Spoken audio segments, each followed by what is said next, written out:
12 વર્ષે બાબો બોલે એમ લોક દબાણને પગલે હર્ષ સંઘવીએ ગઈકાલે એવી અપીલ કરી યુવાનોને કે ડ્રગ્સના રવાડે ચડતા નહીં। પણ સવાલ એ થઈ રહ્યો છે કે 2019ના ભારત સરકારના રિપોર્ટમાં જ્યારે 19 લાખ ડ્રગ યુઝર્સ ગુજરાતમાં જોવા મળ્યા ત્યારે તો તમે અપીલ નથી કરી, રાજ્યના મુખ્યમંત્રી પણ અપીલ નથી કરી રહ્યા।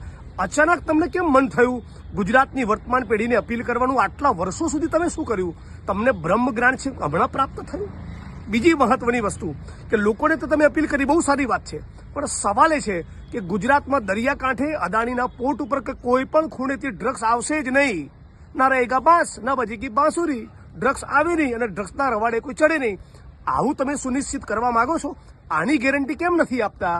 કયો એ મંત્રી છે જે ડ્રગ્સમાંથી કમાઈ રહ્યો છે? આ સવાલ ફરીને પૂછવા માંગુ છું। બીજું, ચરસના ગાંજો નહીં લેવાની અપીલ કેમ નથી કરતા? કૂટણખાનામાં નહીં જવાની અપીલ કેમ નથી કરતા? કેમ નથી કહેતા કે ગુજરાતની અંદર 33 જિલ્લામાંથી એક પણ જિલ્લામાં દારૂના અડ્ડા નહીં ચાલવા દઉં? આ પણ અપીલ કરો ને। એટલે મૂળ લોકોએ બરાબર પ્રેશર કર્યું સોશિયલ મીડિયામાં, એના પગલે બોલવું પડ્યું છે, બાકી ઈરાદો નથી ડ્રગ્સને નાબૂદ કરવાનો।